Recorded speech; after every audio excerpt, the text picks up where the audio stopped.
It is important that every community we serve must know and must see that we are committed to the impartial and aggressive enforcement of our laws and the unbiased protection of everyone in this country. Now, this simple promise of equality under the law is our most solemn responsibility. So I want to be very clear again. Racial profiling is wrong.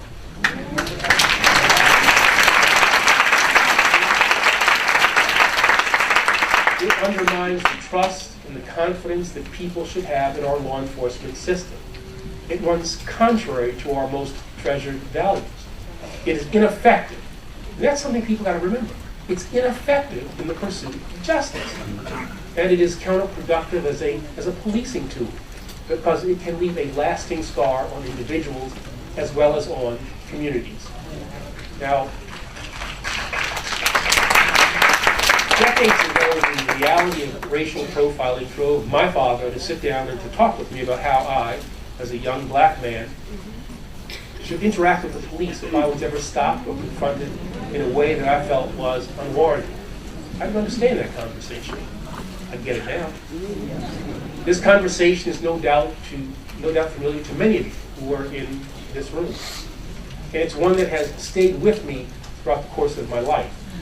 You know, I thought of my father's words years later when, as a college student, I was pulled over twice on the New Jersey Turnpike. My car was searched, even though I was sure I hadn't been speeding. I was driving a 1971 Plymouth Duster. That thing couldn't speed. To be fair, it was a great car. But I remembered my father's conversation at that point as I got out, big afro, pissed off, and I remembered his words. I thought of them again sometime after that when a police officer stopped and questioned me in Washington, D.C. while I was running with my cousin, a black man, to catch a movie at night in Georgetown. Now, at that time, I just happened to be a federal prosecutor. I wondered what that police officer saw as he saw those two black men running to get to a movie. He didn't see a federal prosecutor. And I couldn't help but think of my father just a couple of years ago when I sat down to convey that same message to my own boy after the shooting of Trayvon Martin. A conversation I hoped I'd never have to have. A substantial body of research tells us that when those who come into contact with the police feel that they are treated fairly, they are more likely to accept decisions by the authorities, to obey the law, and to cooperate with law enforcement in the future, even if they disagree with specific outcomes. And this is because compliance with the law begins not with the fear of arrest or even incarceration, but with respect for the institutions that guide our democracy. Protecting public safety and protecting our civil rights are not mutually exclusive goals, and we must do both with vigor and with diligence. We are committed to the principle of unbiased policing, and we are working to ensure the guidance we have on this issue aligns with this principle. Across the nation, the department, its prosecutors, and its law enforcement agents are taking a variety of steps to bolster community outreach, because we also understand that effective policing demands broad engagement. And we will never stand idly by as isolated acts of discrimination tarnish the outstanding and unbiased work that's performed every day by the overwhelming majority of America's law enforcement officers. Many law enforcement leaders have proven their firm commitment to building trust and engagement by involving their fellow citizens in the process of establishing norms of behavior, by setting clear standards for right and wrong, and by bringing community members and law enforcement together with the explicit aim of relegating the era of suspicion and distrust to the past. Now, in my travels throughout the country, I've been encouraged to see that more and more departments and agencies are applying groundbreaking research in procedural justice, implicit bias, and truth-telling to the jurisdictions that they serve. The Department of Justice is proud to support this work through our COPS office and through the Office of Justice Programs.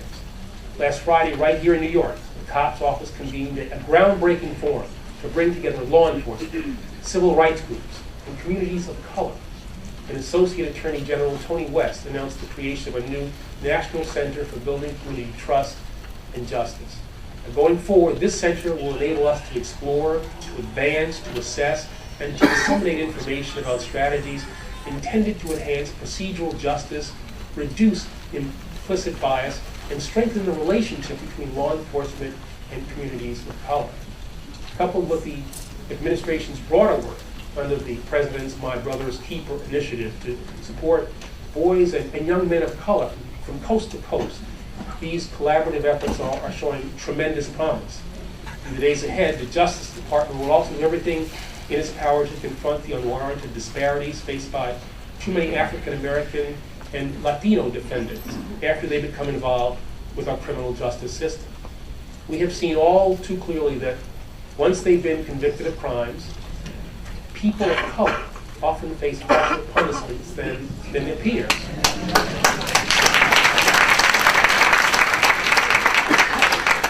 Now, I'm not just saying this, all right? I was particularly troubled by a report released by the United States Sentencing Commission just last February, which indicated that in recent years, African American men have received sentences that are nearly 20% longer than those imposed on white males convicted of similar crimes. Another report showed that American Indians are often sentenced even more harshly than that. And as I've said before, such outcomes are not only shameful and unacceptable, they impede our ability to see that justice is done. So in response, last year, I directed a group of United States attorneys to examine sentencing disparities and to develop recommendations on how we can address them. Today I can report that this racial disparities working group is led by the United States Attorney for the Southern District of Ohio, Carter Stewart, has grown to include more than a dozen U.S. attorneys. They are meeting regularly with the next convening scheduled for next month, and they're making great progress. Already, the working group's recommendations have informed key parts of the Smart on Crime initiative that is related to sentencing guidance and the department's renewed focus on diversion in drug treatment programs. Last month, they strongly urged the U.S. Sentencing Commission to establish a new advisory group to study potential sentencing disparities involving American Indian defendants. They are currently evaluating ways to improve training programs and to enhance data collection to ensure that our understanding of this problem is as comprehensive and fact-based as possible. And going forward, they plan to conduct extensive outreach to civil rights organizations like yourselves and law enforcement leaders to identify areas of concern and reduce the likelihood that race will play any role in the investigation and prosecution of crimes. And I look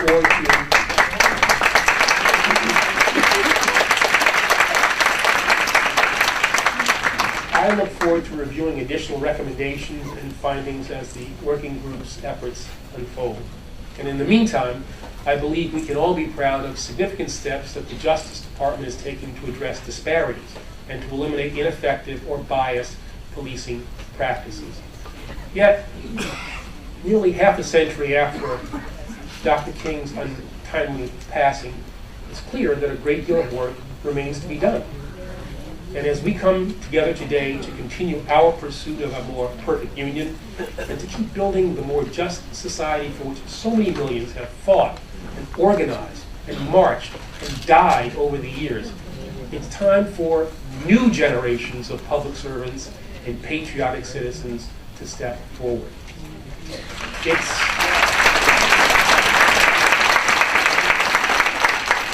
It's only by working together, inspired by the examples of our forebears, led by organizations like this one, that we can make good on our determination to break down the barriers that still divide us from one another. And it's only by working together that we can build bridges and rekindle trust between disparate groups so that we can stand united as one people, bound by a shared vision and dedicated to the prospect of a fair and equal future. I am proud to join you in this effort and to pledge my strong and ongoing support, and that of my colleagues throughout the Department of Justice and the Obama administration. Now, although I'm hopeful about what this administration will accomplish in the years ahead, I'm even more optimistic about what we'll be able to achieve with the strong and steadfast partnership of leaders like you. Dr. King once also said that there is nothing more powerful than the marching feet of a determined people. Today, we declare that though we have traveled far on the road of progress, our march goes on. And we are as determined as ever before. In the way that those to whom we owe so much made progress in their time, we must make this time ours.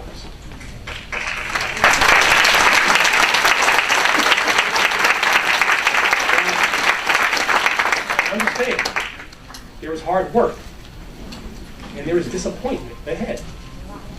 But the reality of positive change is within our grasp. Only we will reach for it. We must use our glorious past as a guide, not as a repository for our dreams. Dare to question. Dare to challenge. But more than anything, dare to act. We owe this to those who came before us, to those still sweltering in the heat of inequality, and to generations yet to come. As the history of America has always demonstrated, an active people can make this nation better. So it must be again. I want to thank you once again for your advocacy, your commitment, and your leadership. I wish you a most productive annual convention, and I look forward to where your efforts will lead us in the future. Thank you very much.